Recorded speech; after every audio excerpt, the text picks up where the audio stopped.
हर हर नमः पार्वतीपतये हर हर महादेव। जानकीकान्तस्मरणं जय जय राम राम। श्री सद्गुरुस्वामिनः जयः। श्यामा काचन चन्द्रिका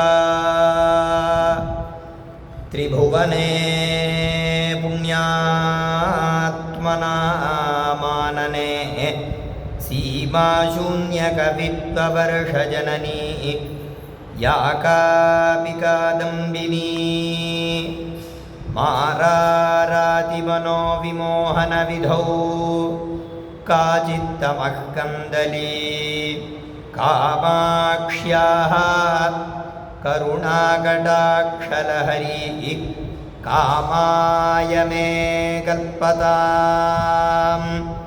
वरीवर्तुस्थेमा त्वयि मम गिरान् देवि मनसः नरीनर्तु प्रौढावदनकमले वाक्यलहरी चरीचर्तु प्रज्ञा जननि जडिमानन्नः परजते सरीसर्तु स्वैरं मयि कामाक्षि करुणा मुहुकोऽपि जटिलदुर्गति शोको विस्मरति यः क्षणं भवति एको भवति स जन्तुः लोकोत्तरकीर्तिरेव कामाक्षी धुनानं कामाक्षि स्मरणलवमात्रेण जडिमा ज्वरप्रौढिं गूढस्थितिनिगमनैकुञ्जकुहरे अलभ्यं सर्वेषां कतिचन लभन्ते सुकृतिनः चिरादन्विष्यन्तः तव चरणसिद्धौषधमिदम्। रागाचन्द्रसमानकान्तिवदना नाकाधिराजस्तुता मुहुकानामपि कुर्वती सुरधुनी नीकाशवाग्वैभवं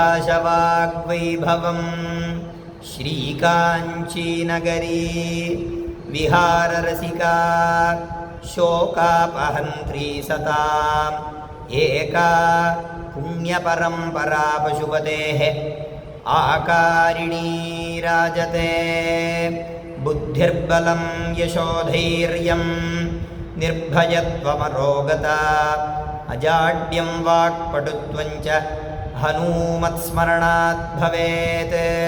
नमोऽस्तु रामाय सलक्ष्मणाय देव्यै च तस्यै जनकात्मजायै नमोऽस्तु रुद्रेन्द्रयमानिलेभ्यः नमोऽस्तु चन्द्रार्कमरुद्गणेभ्यः। श्री सीतालक्ष्मणभरतशत्रुघ्नहनूमत्समेत श्रीरामचन्द्राय परब्रह्मणे नमः। श्री जगन्मात्रे नमः। பரம காருண்யரூபிணியான காமாட்சியுடைய பரமானுகிரகத்தினாலேயும் ஆச்சாரியாருடைய அனுகிரகத்தினாலேயும் ராமாயணம் என்று சொல்லக்கூடிய பரம மங்களத்தை கொடுக்கக்கூடிய ஒரு உயர்வான சரித்திரம் ஸ்ரீராமச்சந்திரமூர்த்தியோட சரித்திரம். அதுலேயும் விசேஷமாக சுந்தரகாண்டம் அப்படின்னு சொல்லக்கூடிய ஒரு உயர்வான சரித்திரம். எத்யத் சங்கல்பிதம் சித்தே சுகரம் வாபி துஷ்கரம் அப்படின்னர். இந்த நம்ம மனசில் எந்த ஒரு காரியத்தை நினைக்கிறோமோ அது சுலபமாக நிறைவேறக்கூடியதாகவும் இருக்கலாம், இல்லை நிறைவேறாத அளவுக்கு ரொம்ப துர்லபமாக இருக்கக்கூடிய விஷயமாகவும் இருக்கலாம். எப்படி இருந்தாலும் இந்த சுந்தரகாண்டத்தோட பாராயணத்தினாலேயும் இந்த சிரவணத்தினாலேயும் அது காரிய சித்தியை கொடுக்கும் அப்படிங்கிறார். இன்றைய தினம் வரைக்கும் அதை எல்லாரும் அனுபவிச்சுருக்கா. அப்பேற்பட்ட உயர்வான ஒரு சுந்தரகாண்டத்துக்கு பலத்தை சொன்னார். இதை நல்ல விஷயங்களில் நாம் ஈடுபடணும் அப்படின்னு நம்ம நினச்சா அது நடக்காது. பகவானுடைய அனுகிரகம் இருக்கணும். ஒரு இடத்துல சொல்கிறார், நதேவா தண்டமாதாய ரக்ஷந்தி பசுபாலவது அப்படிங்கிறார். அதாவது பகவான் ஒருத்தனை சம்ரக்ஷணம் காப்பாற்றணும் அப்படின்னு தீர்மானம் பண்ணிட்டா என்ன பண்ணுவார் அப்படின்னா, இப்போ இந்த பசுமாடுகள் ஆடு இதெல்லாம் மேய்க்கிறவன் என்ன பண்ணுவான்னா ஒரு குச்சியை வச்சுட்டு அதை ஓட்டிகிட்டே போவான். அதை காப்பாற்றுறதுக்கு இப்படி பண்ணுவான். பகவானானவர் இப்படி ஒரு தண்டம்னு சொன்னால் ஒரு கோல், இதை எடுத்துன்னு வந்து நம்மளை காப்பாற்றுவாரா அப்படின்னா, எஸ்ய ரக்ஷிது விச்சந்தி சத்புத்தியா யோஜனைர்ஹிதம் அப்படிங்கிறார். பகவானானவர் அனுகிரகம் பண்ணணும், யாருக்கு அனுகிரகம் பண்ணணும் அப்படின்னு தீர்மானம் பண்ணாலும் பகவான் என்ன பண்ணுவான் அப்படின்னா, அவர்களை நல்ல வழியில் ஈடுபடும்படி செய்வாராம். அப்படி நம்மெல்லாம் ஒரு சன்மார்க்கம், நல்ல விஷயங்களை கேட்குறோம், நல்ல விஷயங்களை ஸ்தோத்திரங்களெல்லாம் சொல்கிறோம் அப்படின்னா பகவானுடைய அனுகிரகம் பூர்ணமாக இருக்குது அப்படின்னு அர்த்தம். அப்போ தான் நல்ல விஷயங்களை சொல்ல முடியும் வாக்கால், நல்ல விஷயங்களை காதால் கேட்க முடியும். அப்படி பகவானுடைய அனுகிரகம் இல்லைன்னா எதுவுமே எந்த நல்ல விஷயங்கள்லையும் ஈடுபட முடியாது. அதுவும் இந்த ராமாயணத்துக்கு, இந்த ராமாயணத்தோட மகிமையை சொல்லிகிட்டே இருக்கலாம். வேத பிராச்சேதசாதாசீத்து சாட்சாத் ராமாயணாத்மனா அப்படின்னார். வேதத்துக்கு என்ன ஒரு பெருமையோ அப்பேற்பட்ட பெருமை இந்த ராமாயணத்துக்கு. வேதமே ராமாயண ரூபத்தில் அவதாரம் எடுத்து வந்துதான். அப்படி இந்த ராமாயணத்தை ஏகைகம் அக்ஷரம் புரோக்தம் மகாபாதக நாசனம் அப்படின்னார். ஒரு அக்ஷரத்தை ராமாயணத்தில் தபஸ்வாத்தியாய நிரதம் அந்த அந்த ஒரு அக்ஷரத்தை சொல்லிட்டாலே போருமா, ஏகைகம் அக்ஷரம் புரோக்தம் மகாபாதக நாசனம் அப்படின்னு பெரிய பெரிய பாபங்கள்லாம் நிவர்த்தி ஆகிடுமா. நம்ம சங்கல்பத்தில் சொல்கிறோம், ஸ்வர்ணஸ்தேய சுராபான குருதாரகமன இப்படி பஞ்ச மகாபாதகங்கள்லாம் மகாசங்கல்பத்தில் பண்ணுறோம். இதெல்லாம் பெரிய பெரிய பாபங்கள். இதெல்லாம் சுலபமாக போகக்கூடியது இந்த ராமாயணத்துக்கு அப்பேற்பட்ட ஒரு சக்தி இருக்குது. ஏகைகம் அக்ஷரம் புரோக்தம்னார். ஒரு அக்ஷரத்தை சொன்னாலே எல்லா பாபங்களும் நிவர்த்தி ஆகிடுமா. அப்பேற்பட்ட உயர்வான ஒரு சரித்திரம். அதுலேயும் ஸ்ருண்வன் ராமாயணம் பக்தியா எஃபாதம் பதமேவா சயாதி பிரம்மணஸ்தானம் பிரம்மணா பூஜ்யதே சதா அப்படின்னார். இங்கே ஒரு உயர்வை சொன்னார். ராமாயணத்தை சொல்கிறவாளுக்கு என்ன பலன் அப்படின்னு சொல்லலை, அதை கேட்குறவாளுக்கு என்ன பலன்னார். ஸ்ருண்வன்னு ராமாயணம் பக்தியா, பக்தியோடு இந்த ராமாயணத்தை யார் கேட்குறாளோ பாதம் பதமேவா. ஒரு பாதம்னு சொன்னால் ஒரு கால் பகுதி ஒரு ஸ்லோகத்தில், பதம்னு சொன்னால் ஒரு பதம் சென்டென்ஸ். இதை யார் கேட்குறாளோ சயாதி பிரம்மணஸ்தானம், பிரம்மாவோட பதவி அவருக்கு கிடைக்கிறதான். பிரம்மணா பூஜ்யதே சதா. அந்த சதுர்முக பிரம்மாவானவர் எப்போ பார்த்தாலும் இவனை பூஜை பண்ணிகிட்டே இருக்கலாம். அப்பேற்பட்ட ஒரு உயர்வான ஒரு பலனை சொன்னார். பாபங்களெல்லாம் நிவர்த்தி பண்ணக்கூடிய ஒரு சக்தி இருக்குது. அதே மாதிரி இந்த சுந்தரகாண்டம், இந்த சுந்தரகாண்டத்துக்கு உள்ள பலன் வேறு எதுக்குமே சொல்ல முடியாது. இந்த சுந்தரகாண்டத்தை முழுமையாக பாராயணம் பண்ணினோன்னே ராமாயணம் 24,000 ஸ்லோகத்தை பாராயணம் பண்ண பலன் கிடைக்கும். அது மட்டும் இல்லாமல் இந்த சுந்தரகாண்டத்தை சிரவணம் பண்ணுறது மூலமாகவே நாம் நேரடியாகவே பிரத்யட்சமாகவே இந்த பலனை அனுபவிக்க முடியும். நம்ம இதை பரீட்சையே பண்ணி பார்க்கலாம். இந்த சுந்தரகாண்டத்தை பிரதிதினம் ஸ்ரத்தையோடு நாம் சிரவணம் பண்ணிகிட்டே வந்தோன்னே எப்பேற்பட்ட ஒரு காரியமாக இருந்தாலும் அது சித்தியை கொடுத்துடும், அந்த காரியம் நிறைவேறிடும். தர்மத்துக்கு உட்பட்ட அனைத்து ஆசைகளும். இது இன்றைய தினம் வரை எத்தனையோ பேர் இதை உணர்ந்துட்டுருக்கா.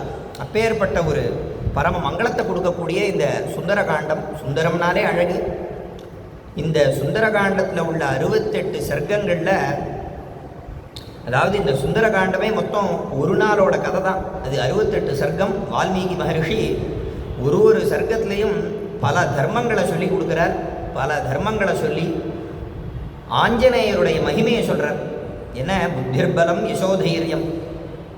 ஆஞ்சநேய சுவாமியை நாம் உபாசனை பண்ணோன்னா புத்தி, நல்ல புத்தியானது நம்மளுக்கு கிடைக்கும். பலம், நல்ல ஒரு பலம், ஆஞ்சநேயர் மாதிரி நல்ல பலம் கிடைக்கும். யசகான்னு சொன்னால் புகழ். தைரியம், நல்ல தைரியம் கிடைக்கும். நிர்பயத்துவம் அரோகதா, பயமே இருக்காது. அதே மாதிரி அரோகதான்னு வியாதிகள் எதுவும் இல்லாமல் ஆரோக்கியங்கள்லாம் கிடைக்கும். அஜாட்யம் வாக்பட்டுத்வஞ்ச. ஜாட்யம்னு சொன்னால் மூப்புத்தன்மை, அஜாட்யம்னா மூப்புத்தன்மை அற்றதுன்னு அர்த்தம். அது கிடைக்கும். வாக்பட்டுத்வஞ்சனா வாக் சித்தி ஏற்படும். ஹனுமத் ஸ்மரணாத் பவேத். அப்படி இந்த ஆஞ்சநேய சுவாமியை உபாசனை பண்ணோன்னே இத்தனை காரியங்களும் நம்மளுக்கு இப்பேற்பட்ட ஒரு பலன்களும் கிடைக்கும். காரிய சித்தியை கொடுக்கும் பலன்கள் கிடைக்கும். இந்த ஆஞ்சநேயருடைய மகிமையை வர்ணிக்கிறார். இந்த ஆஞ்சநேயரோட ஒரு வர்ணனையை பண்ணக்கூடியது தான் இந்த சுந்தரகாண்டமே. அதாவது பகவானுக்கே சிரமம் வரும்போது ஆஞ்சநேயர் தான் சகாயம் பண்ணி அந்த பகவானுக்கே ஒரு மங்களத்தை கொடுத்தார். அப்பேற்பட்ட ஒரு ஆஞ்சநேய சுவாமி அவருடைய உயர்வை முழுக்க சொல்கிறார், அவருடைய பராக்கிரமங்களை சொல்கிறார். அது மட்டும் இல்லாமல் பலவிதமான தர்மங்கள் ராமாயணத்தில் இல்லாத தர்மமே இல்லை, மொத்த தர்மங்களையும் ராமாயணத்தில் சொல்லியிருக்கார். ராமாயணம்னாலே ராமர் வாழ்ந்த வழி அப்படின்னு அர்த்தம். ராமஸ்ய இனம் ராமாயணம். அவர் எப்படி வாழ்ந்தார் அப்படின்னா, ராமோ விக்கிரகவான் தர்மஹா, தர்ம விக்கிரகத்துக்கு ஒரு தர்மத்துக்கு ஒரு விக்கிரகம் அப்படின்னா யாரை சொல்லலான்னா ஸ்ரீ ராமச்சந்திரமூர்த்தி தான். அவர் தர்மஸ்வரூபியாக அப்படி வாழ்ந்து நடத்தி காமிச்சு அத்தனை தர்மங்களையும் அப்படி எல்லா தர்மங்களையும் அனுஷ்டிச்சு இந்த லோகத்துக்கு காமிச்சார். என்ன வேதம் சொல்கிறது? ஓம் தர்மஞ்சர, தர்மத்தை பண்ணணும்னு சொல்கிறது. சத்தியம் வத, உண்மையை பேசணும், தர்மத்தை நடந்து காமிக்கணும். அப்படி நடந்து காமிச்சவர் ராமச்சந்திரமூர்த்தி. அப்படி இதில் பலவிதமான தர்மங்களை சொல்கிறார். நேற்றைய தினம் வரை ஆஞ்சநேய சுவாமியானவர் இந்த சமுத்திரத்தை தாண்டறதுக்காக தன்னை தயார்படுத்திக்கிறார், அதை வர்ணித்தார். அதாவது தயார்படுத்திக்கிறது அப்படின்னா நம்ம லௌகிகத்திலே பார்க்கலாம். அந்த லாங் ஜம்ப் அப்படிங்கிறால இங்கிலீஷில், அந்த தாண்டறது, ஒரு இடத்த தாண்டணும் அப்படின்னா நின்ன இடத்துலேருந்தே அப்படியே யாரும் குதிக்க மாட்டான். என்ன பண்ணுவான்னா ஒரு 1/2 கிலோமீட்டர் பின்னாடி போவான், அங்கேருந்து வேகமாக ஓடி வருவான். கை கால்லாம் ஏதோ சேஷ்டன்னு சொன்னால் ஒரு ஆக்ஷன் அதுக்கு உண்டானது, அதெல்லாம் பண்ணுவான். அதுக்கப்புறம் கையை உந்தி காலை உந்தி அதுக்கப்புறமா ஒரு பெரிய இடத்த தாண்டுவான் இல்லையா? இது நம்ம லௌகிகமாக பார்க்குறோம். இந்த மாதிரி ஆஞ்சநேயரும் இந்த மாதிரி பண்ணுறத வர்ணிக்கிறார். இந்த செயலில் சேஷ்டையில் பாஹ்யந்தரம் ஆபியந்தரம்னு 2. பாஹ்யந்தரம்னு சொன்னால் இந்த சரீரத்துக்கு வெளியில் செய்யக்கூடிய ஒரு கிரியைகள் செயல்கள், அது இந்த ஓடி வர்றது, இப்படி தாண்டது, குந்துறது, இதெல்லாம் பாஹ்யந்தர கிரியான்னு சொல்லுவோம். அதே மாதிரி ஆபியந்தரம், ஆபியந்தரம்னா உள்ளுக்குள்ள ஒரு செயல் அப்படின்னா என்ன அப்படின்னா அது என்ன அப்படின்னா இதுதான் யோக சக்தி, அஷ்டாங்க யோகம் அப்படின்னு இருக்குது. இந்த மாதிரி யோக சக்தியினாலையும் ஒரு காரியத்தை வெறும் நம்மளுடைய பாஹ்யந்தர பிரயத்னத்தினால மட்டும் எல்லா காரியத்தையும் சித்தியை ஆக்கிட முடியாது. பாஹ்யந்தரம்னு சொன்னால் இந்த உடலுக்கு வெளியில் உள்ள வெறும் செயல் மட்டும் ஒரு வெற்றியை கொடுத்துடாது. அப்போது ஆபியந்தரம் உள்ளுக்குள்ளேயும் தேவை. அது என்னென்னா அதுதான் யோக சக்தி. அப்படி இந்த ஆஞ்சநேய சுவாமியானவர் எல்லா வேதங்களும் தெரிஞ்சவர், சாஸ்திரங்கள் தெரிஞ்சவர், நவவியாகரண பண்டிதான்னு பெயர். அப்படி வியாகரண சாஸ்திரங்கள்லாம் தெரிஞ்சவர், பெரிய வித்வான், எல்லாத்துக்கும் மேலே பரம வினீதர். வினயம்னு சொன்னால் அடக்கம். அப்படி ரொம்ப அடக்கமாக இருக்கக்கூடியவர் இந்த ஆஞ்சநேய சுவாமி. இப்படி அவருடைய பாஹ்யந்தர கிரியைகள்லாம் அழகாக வர்ணித்தார் வால்மீகி மகரிஷி. அவர் என்ன பண்ணார் அப்படிங்கும்போது அதெல்லாம் வர்ணித்தார். அவர் இந்த மகேந்திர பர்வதத்தில் அடி தளத்தில் நின்றுட்டு அவர் பண்ணுற சேஷ்டையினால் கையை காலெல்லாம் வீசி இப்படி பண்ணுறதுனால மலையே நெடுங்கிறது அப்படிங்கிறதெல்லாம் வர்ணித்தார். மலையே நெடுங்கி இந்த மலையில் இருக்கக்கூடிய விருட்சங்கள்னால் மரங்கள், அதெல்லாம் தானாக பூவெல்லாம் புஷ்பிச்சுது இப்படின்லாம் சொன்னார். இப்படி அதெல்லாம் வர்ணித்தார். மேற்கொண்டு இப்போ ஆபியந்தர பிரயத்னங்களை வர்ணிக்க போகிறார். அதாவது ஆஞ்சநேய சுவாமி ஒரு யோக புருஷன் அப்படிங்கிறத காமிக்கிறார் வால்மீகி மகரிஷி. மார்கமாலோகயந்தூராத் ஊர்த்வம் பிரணிஹிதே க்ஷணஹ ருரோத ஹிருதயே பிராணான் ஆகாசமவலோகயன் அப்படின்னார். என்ன அப்படின்னா அந்த மார்க்கம் அவலோகயன், இவர் தாண்டக்கூடிய அந்த வழியை முதல்ல பார்த்தாராம்.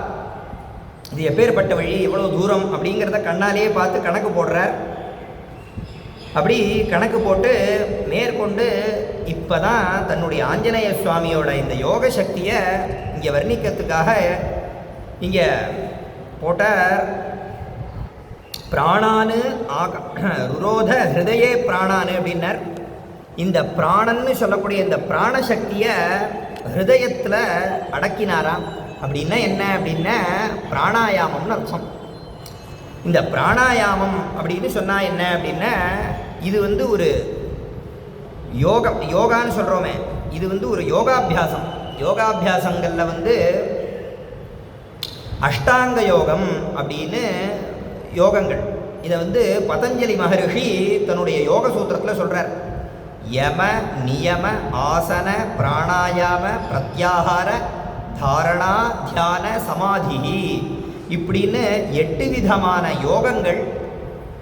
இந்த 8 விதமான யோகங்கள் மூலமாக சமாதின்னு சொன்னால் சமாதி ஸ்திதி, அதாவது எல்லாத்தையும் துறந்து இந்த சமாதி நிலைக்கு போகிறது, அதுதான் சமாதி. அது கடைசி. அந்த சமாதிக்கு போகிறதுக்கு முன்னாடி இந்த 7 யோகங்கள் இதில் சித்தியான அப்புறம் தான் அந்த கடைசியில் அந்த சமாதி அப்படின்னு எல்லாத்தையும் துறந்து இந்த சமாதியான நிலை கிடைக்கும், மோக்ஷம் தத்வாரா. இதுக்கு 8 விஷயங்கள். இதில் இந்த 7 விஷயங்களில் சித்தியான அப்புறம் கடைசியில் சித்தியை கொடுக்கக்கூடியது தான் சமாதி. இந்த அஷ்டாங்க நேத்திக்கு நம்ம சரித்திரத்தில் பார்த்தோம். இந்த அஷ்ட சித்திகள்னு ஒன்று, அணிமாதி அஷ்ட சித்திகள். அணிமா மகிமா செய்வ கரிமா லகிமா தசா பிராப்தி பிராகாமியம் ஈஷித்வம் வசித்வஞ்ச அஷ்டசித்தையா இப்படின்னு இந்த அணிமாதி அஷ்ட சித்திகள் அது என்னங்கிறத நாம் விவரித்தோம். அந்த மாதிரி அணிமாதி அஷ்ட சித்திகளில் இவர் ரொம்ப தேர்ச்சி பெற்றவர் ஆஞ்சநேய சுவாமி. அது மட்டும் இல்லை, இந்த அஷ்டாங்க யோகத்துலேயும் இவர் வந்து ரொம்ப ஒரு பராக்கிரமசாலி. அந்த அஷ்டயோகம் அப்படின்னா என்னென்ன, முதல்ல யமஹா அப்படின்னு சொன்னால் அஹிம்சா சத்யாஸ்தேஜ பிரம்மச்சர்யா பரிகிரஹா யமாஹா அப்படின்னு பதஞ்சலி மகரிஷி தன்னுடைய யோக சூத்திரம் 2வது அத்தியாயம் 30வது சூத்திரத்தில் சொல்கிறார். யமஹா அப்படிங்கிறது முதல் யோகம். இந்த யமஹா அப்படின்னா என்ன அப்படின்னா முதல்ல அஹிம்சா அப்படின்னார். யமம் அப்படின்னா என்னென்ன, அஹிம்சை, யாரையுமே துன்புறுத்தாமல் இருக்கணும். யாரையுமேன்னு சொன்னால் மனிதர்களை மட்டும் இல்லை, எந்த ஒரு ஜீவராசிகளையும் துன்புறுத்தக்கூடாது. இதுதான் அஹிம்சா. இது யமத்தில் முதல் ஒரு கிரியா. அடுத்து சத்தியம், உண்மையவே பேசணும். சத்தியம் ப்ரூயாத் பிரியம் ப்ரூயான் ந ப்ரூயாத் சத்தியமப்ரியம் பிரியஞ்ச நானிருதம் ப்ரூயாது ஏஷ தர்ம சனாதனஹா அப்படின்னு சொன்ன மாதிரி உண்மையவே பேசணும். ஹிதமான உண்மையை பேசணும். ஹிதம்னா ஒரு பிரியமான உண்மையை பேசணும். பிரியமாக இருக்கேன்னு பொய்யை சொல்லிடக்கூடாது. இதுதான் சனாதன தர்மம் அப்படின்னு நீதி சாஸ்திரத்தில் சொல்கிறார். அப்படி உண்மையவே சொல்லணும்.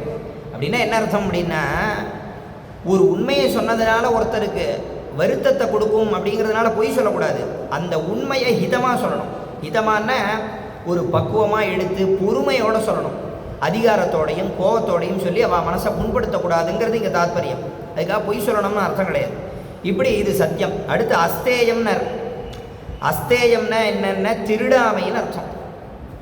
திருட்டுன்னா நம்ம என்ன நினச்சிட்டு இருக்கோம், ஒரு வஸ்துவை நம்ம வந்து அங்கேருந்து ஒருத்தர்கிட்டேருந்து பறிச்சுட்டு போகிறது மட்டும்தான் திருட்டுன்னு நினச்சிட்டு இருக்கோம். அது மட்டும் திருட்டு கிடையாது. ஒருத்தரோட பொருளை அவள் அனுமதி இல்லாமல் கேட்காம எடுத்தாலே அதுவே ஒரு திருட்டு மாதிரி தான். அதனால் கேட்காம எடுக்கிறதும் ஒரு விதமான திருட்டு தான். அதனால தான் சொன்னார், ந விஷம் விஷமித்யாஹு பிரம்மஸ்வம் விஷமுச்சியதே விஷமேகாகினம் ஹந்தி பிரம்மஸ்வம் புத்திரபௌத்ரகம் அப்படின்னு ஹரிச்சந்திரன் சொல்கிறான். ந விஷம் விஷமித்யாஹோ, ஒரு விஷம் இருக்குன்னா அது விஷம் இல்லையா. எது விஷம்னார், பிரம்மஸ்வம் விஷமுச்சியதே அப்படின்னார். பிரம்மஸ்வம் விஷமுச்சியதே அப்படின்னா சாதுக்களுடைய ஒரு சொத்து, அவர்களை சேர்ந்த ஒரு பொருள். அதே மாதிரி பிராமணர்களை சேர்ந்த ஒரு பொருள், மகான்களை சேர்ந்த ஒரு பொருள், அவர்களை சேர்ந்த பொருள், அதுதான் வந்து விஷம்ங்கிறான். பிரம்மஸ்வம் விஷமுச்சியதே. விஷம் ஏகாகினம் ஹந்தி. விஷமானது ஒருத்தன் சாப்பிட்டான்னா அவனுடைய உயிர் மட்டும்தான் போகும். பிரம்மஸ்வம் புத்திர பௌத்திரகம்னார். இந்த மகான்களுடைய சாதுக்களுடைய பொருளை நம்ம அபகரித்தோம்னா என்ன ஆகும் அப்படின்னா, புத்திர பௌத்திரகம், தன்னுடைய புத்திரன்னு சொன்னால் தன்னுடைய பிள்ளை, தன்னுடைய குழந்தை, அவனுடைய குழந்தை, இப்படி பேரன், இப்படி எல்லாரையும் இந்த திருட்டு பாதிக்குமா. அதனால் அந்த திருட்டுங்கிறதே இருக்கக்கூடாது. அதனால் ரொம்ப ஜாக்கிரதையாக இருக்கணும். அதனால தான் அஸ்தேயம்னர். இதெல்லாம் யமத்தில் 8 விதமான யோகம் சொன்னோமே, அதில் யமம் அப்படின்னு சொல்லக்கூடிய யோகத்துக்கு இத்தனை விஷயங்களை சொல்கிறார். அடுத்து பிரம்மச்சரியம். பிரம்மச்சரியம்னா புலனடக்கம்னு வச்சுக்கலாம். அடுத்து அபரிக்கிரகாக, அதாவது அபரிக்கிரகம் அப்படின்னா நம்மளுக்கு தேவைக்கு அதிகமாக உள்ள பொருள் வஸ்துக்கள் அதில் ஆசைப்படக்கூடாது. நம்மளுக்கு என்ன தேவையோ அதை மட்டும் நம்ம தேவைக்கு வச்சுக்கலாம். தேவைக்கு அதிகமான விஷயங்களில் ஆசைப்படாமல் இருக்கிறது. இதெல்லாம் இப்படி இருந்தோன்னா இதுக்கு என்ன பெயர் அப்படின்னா இது யமம், யமஹான்னு பெயர். இது ஒரு யோகம், இது ஒரு யோக மார்க்கம். அடுத்து நியமம்னு ஒன்று. ரெண்டாவது நியமம்னா என்னன்னா சௌச்ச சந்தோஷ தபஸ்வாத்தியாயேஸ்வர பிரணிதானானி நியமாக அப்படின்னார். நியமம்னு ஒன்று அடுத்து யோகத்தில். நியமம்னா என்ன அப்படின்னா சௌச்சம்னு முதல்ல போட்டார். சௌச்சம்னா என்ன அப்படின்னா தூய்மைன்னு அர்த்தம். தூய்மைன்னா என்ன அப்படின்னா 2 விதமான தூய்மை. முதல்ல சொன்ன மாதிரி பாஹ்யந்தரம் ஆபியந்தர சுத்தின்னு 2. பாஹ்யந்தரம்னு சொன்னால் வெளியில், இந்த உடலுக்கு வெளியில் தூய்மையான துணிக்களை அணிவது, ஸ்நானம் பண்ணுறது, தன்னுடைய சரீரத்தை சுத்தமாக வச்சுக்கிறது, நதியில் ஸ்நானம் பண்ணுறது. இது வந்து சரீரத்துக்கு பாஹ்யந்தரம், உடலுக்கு வெளியில் பண்ணக்கூடிய சுத்தி தூய்மை. இது ஒரு விதம். ரெண்டாவது விதம் என்னென்னா இந்த உடலுக்கு உள்ளுக்குள்ளேயும் தூய்மையை படுத்தணும். எப்படி படுத்தணும் அப்படின்னா பகவானை ஸ்மரிக்கணும், நாம சங்கீர்த்தனம் பண்ணணும், பகவன் நாமாவை சொல்கிறது, ஸ்தோத்திரங்களை சொல்கிறது, ஸ்லோகங்களை சொல்கிறது, வேத பாராயணம் பண்ணுறது. இப்படி இதெல்லாம் சொல்கிறது உள்ளுக்குள்ள தூய்மையை கொடுக்கும். இதுதான் 2 விதமான சௌச்சம். பாஹ்யந்தர சுச்சிஹி ஆபியந்தர சுச்சின்னு 2 விதமானது. அடுத்து சந்தோஷா. சந்தோஷம்னா நம்மளுக்கு கிடைச்சதில் சந்தோஷப்பட்டுக்கணும். அசந்துஷ்டோ த்விஜோ நஷ்டஹான்னு ஒரு இடத்துல சொல்கிறார். சந்தோஷம் இல்லாத பிராமணன் நஷ்டத்தை அடைவாங்கிறார். அதனால் நம்மளுக்கு கிடைச்சதில் சந்தோஷப்பட்டுக்கணும். அடுத்து தபஸ், ஒரு மந்திரத்தை ஜபம் பண்ணி தபஸ் பண்ணுறது. அடுத்து சுவாத்தியாயா. சுவாத்தியாயம்னு சொன்னால் தன்னுடைய வேதம் அதை வந்து சொல்கிறது நித்தியம்.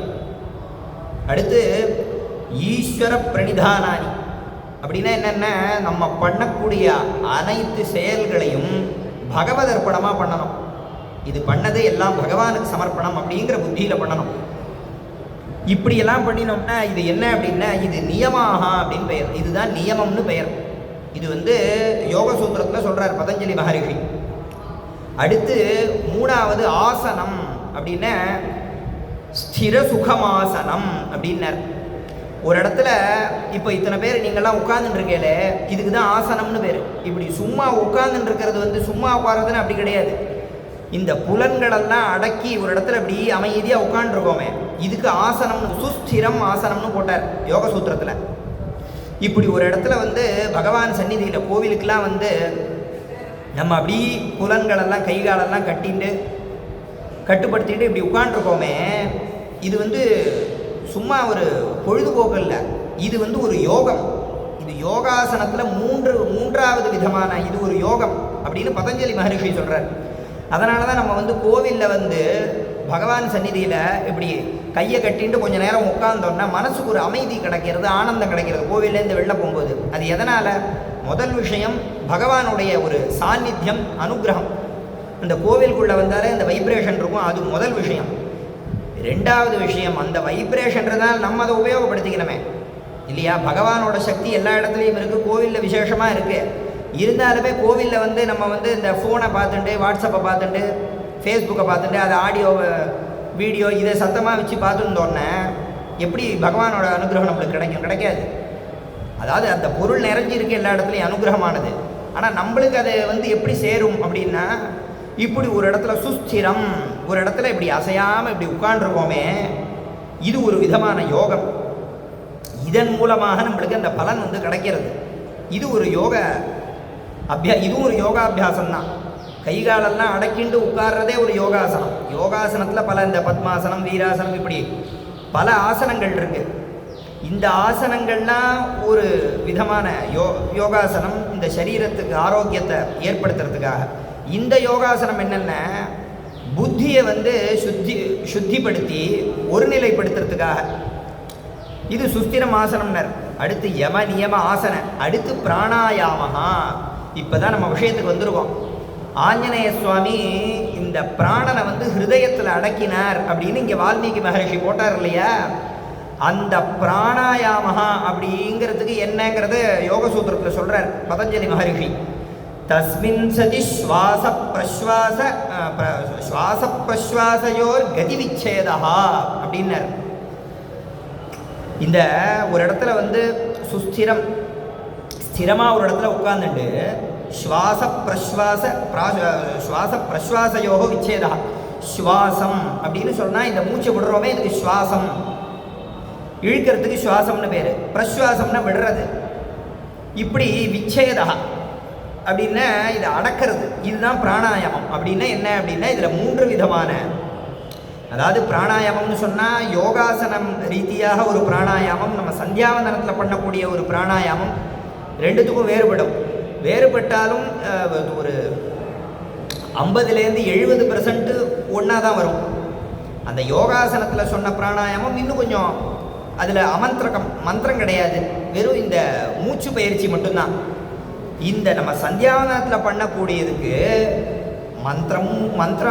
மந்திரமும் சொல்லணும், இந்த மூச்சு பயிற்சி ரெண்டுமே பண்ணணும். அதனால தான் இது மோட்சத்துக்கு சாதனமாக இருக்குது இந்த பிராணாயாமங்கிறது. அப்படி இதில் முதல்ல என்ன பண்ணணும் அப்படின்னா பூரகம்னா மூச்சை இழுக்கிறது. அடுத்து கும்பகம்னு ஒன்று, கும்பகம்னா மூச்சை கட்டுப்படுத்துறது. இப்படி மூக்கை பிடிச்சி முதல்ல மூச்சை இழுக்கணும், பூரகம். அடுத்து கும்பகம்னு சொன்னால் அப்படி பிடிச்சி மூச்சை கட்டுப்படுத்துறது சில சமயங்களுக்கு. அப்புறம் ரேச்சகம், இந்த மூச்சை வெளிப்படுத்துறது. இதுதான் பிராணாயாமம்னு பேர். இது யோகாசனத்தில் அமந்திரகமாக மந்திரம் இல்லாமல் பண்ணணும், சந்தியாவந்தனாதிகளில் மந்திரத்தோட பண்ணணும். இது பிராணாயாமம்னு பேர். இப்பேற்பட்ட இந்த பிராணாயாமத்தை தான் இந்த ஆஞ்சநேய சுவாமி இங்கே இந்த யோகத்தை இங்கே பண்ணினார் அப்படிங்கிறதான் இங்கே வால்மீகி மகரிஷி இங்கே காமிக்கிறார். இப்போ இந்த பிராணாயாமம் அப்படிங்கிற வரைக்கும் 4 யோகமாச்சு. மேற்கொண்டு பிரத்யாகாரகான்னு உண்டு. அது என்ன அப்படின்னா ஸ்வவிஷய அசம்பிரயோகே சித்தஸ்ய அனுகார இவ இந்திரியானாம் பிரத்யாகாரகா அப்படின்னா இந்த புத்தியை ஒருநிலைப்படுத்துறது. அதாவது தேவையில்லாத விஷயங்களில் அலப்பாய விடாமல் அதை ஒரு கட்டுப்படுத்துறது, அது பிரத்யாகாரா. அடுத்து அடுத்து தாரணான்னு ஒன்று, தேசபந்த சித்தஸ்ய தாரணா அப்படின்னா இந்த புத்தியை அப்படியே கட்டி போட்ட மாதிரி ஒரே இடத்துல முதல்ல அதை வைக்கிறது, புத்தியை ஒருநிலைப்படுத்துறது, இதுதான் தாரணா. இத்தனை 6 விஷயங்கள் பண்ணினதுக்கப்புறம் தான் இப்போ அடுத்து தியானம் அப்படின்னு ஒரு நிலைக்கு வரும்.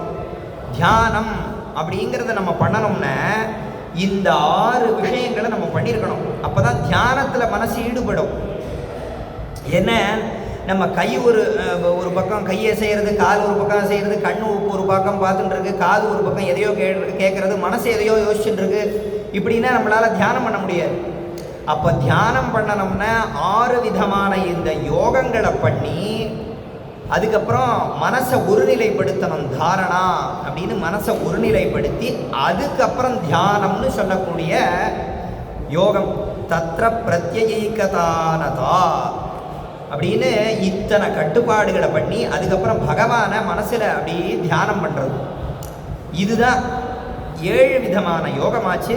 அதுக்கப்புறம் சமாதி, இந்த 7 விதமான யோகத்தை உபாசித்து தியானம் பண்ணி மேற்கொண்டு இந்த சமாதி அப்படிங்கிற நிலைக்கு போய் மோட்சத்தை அடையிறது. இதுதான் அஷ்டாங்க யோகம்னு பெயர். இந்த இப்பேற்பட்ட அஷ்டாங்க யோகத்தில் சித்தி பெற்றவர் ஆஞ்சநேய சுவாமி. அப்படி தன்னுடைய வெளியில் பாஹ்யந்தரமான சேஷ்டைகளெல்லாம் பண்ணால் அதை வர்ணித்தார். மேற்கொண்டு இவர் யோகீஸ்வரர் ஆஞ்சநேய சுவாமிங்கிறவர். அவர் வெறும் பலசாலி வீரன் அது மட்டும் கிடையாது. அதாவது இப்போது நம்ம க்ஷத்ரியர்களில் பார்த்தோன்னா பல ராஜாக்கள் இருக்கா, எல்லாருமே வீரர்களில் நிறைய பேர் இருக்கா. வீரர்கள் இருந்தாலும் யோக புருஷர்களா அப்படின்னு கேட்டால் யோக புருஷர்கள் எல்லாரும் கிடையாது. ஏன்னா வீரம்ங்கிறது எல்லாருக்கும் இருக்கும், இந்த யோக சக்திங்கிறது எல்லாருக்கும் இருக்காது. ஆனால் இந்த ஆஞ்சநேய சுவாமி எப்படின்னு கேட்டால், அவர் வீரத்திலையும் ரொம்ப சிறந்தவர். வீரமும் இருக்கு. வீரம்னா உடலுக்கு வெளியில் இருக்கக்கூடியது, இது வீரம். இந்த உள்ள ஆபியந்தரமாக இருக்கக்கூடியது இந்த யோக சக்தி. இந்த யோகங்கள்லாம் தெரிஞ்சவர், அஷ்டாங்க யோகத்தில் சித்தி பெற்றவர்கள். அதனால் இந்த அஷ்டாங்க யோகங்களும் இவருக்கு தெரிஞ்சதுனால உடலை வெளிப்புறத்தில் தயார் பண்ணிட்டார் ஒரு விதமாக. அதை வர்ணிச்சார். இந்த சமுத்திரத்தை தாண்டறதுக்காக வெளிப்புறத்தில் உடலை தயார் பண்ணுறதை வர்ணிச்சார் வால்மீகி மகரிஷி. அடுத்து இந்த உடலுக்கு உள்ளுக்குள்ளேயும் தயார் பண்ணணுமோ, ஏன்னா இது வெளி சக்தி மட்டும் போராது, இந்த யோக சக்தியும் தேவை. அதனால் உள்ளுக்குள்ளே இவர் தயார் பண்ணுறார். என்ன தயார் பண்ணுறார் அப்படின்னா, இந்த பிராணாயாமத்தை பண்ணுறார். பிராணாயாமத்தை பண்ணி உள்ளுக்குள்ள ஒரு பெரிய ஒரு சக்தியை ஏற்படுத்திக்கிறார். ஏற்படுத்திட்டு மேற்கொண்டு இவர் இந்த சமுத்திரத்தை தாண்டறதுக்கு இன்னும் பல முயற்சிகள்லாம் பண்ணுறார். அதை அற்புதமாக வர்ணிக்கிறார். அடுத்தடுத்த உபன்யாசங்களில் அதெல்லாம் அனுபவிப்போம். இங்கே இன்னைக்கு பூர்த்தி பண்ணிக்கிறோம். ஜெய ஜெய ஜெகதம்ப சிவே, ஜெய ஜெய காமாட்சி, ஜெய ஜெயாத்ரிசுதே, ஜெய ஜெய மகேஷதயிதே, ஜெய ஜெய சித்ககன கௌமுதீதாரே. ஸ்ரீ ஜெகதம்பார்ப்பணமஸ்து.